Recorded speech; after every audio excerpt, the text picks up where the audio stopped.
Hi there, I'm Mary Kopczynski, the CEO of Regalytics, with your update on this week's 18,966 regulatory alerts. Short and sweet. The topic of the week is beneficial ownership. Both FinCEN and the SEC came out with their final rules on beneficial ownership. I cannot stress enough to all of you what this means. You cannot do business with someone if you don't know who they are, period. And if it's a weird LLC that's owned by an LLC that's owned by an LP, you have a duty to figure out who you are doing business with down to the eyes, nose, and mouth of those owners.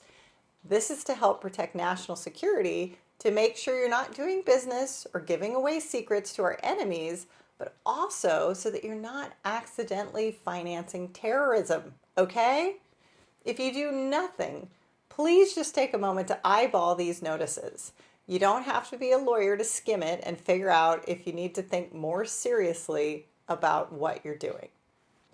The regulator of the week is the FTC. Remember this whole crazy situation with pseudoephedrine, where basically it was discovered that for the last 100 years we've been taking it, believing it helps with congestion, when actually it doesn't help with congestion. I have no idea if this is linked, but I can tell you that the Federal Trade Commission challenged more than 100 patents held by manufacturers' drug products as improperly or inaccurately as an approved drug product with therapeutic equivalent evaluations, commonly known as the Orange Book. The FTC has also notified the FDA that it disputes the accuracy or relevance of the listed information for these patents.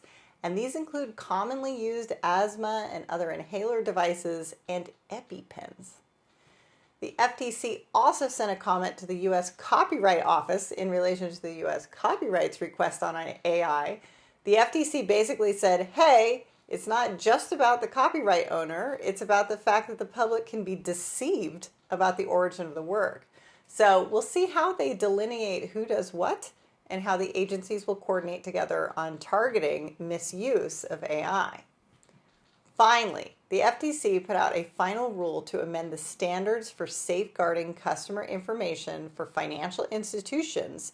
So starting in May of next year, they have to report to the FTC any event where unencrypted customer information involving 500 or more consumers is acquired without authorization.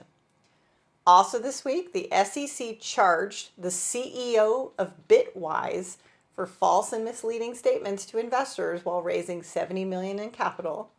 And last but not least, the White House issued a national spectrum strategy focused on a new blueprint for innovation, competition, and security in advanced wireless technologies. And that is it this week for Regalytics. Join me every Wednesday for your dose of regulatory news.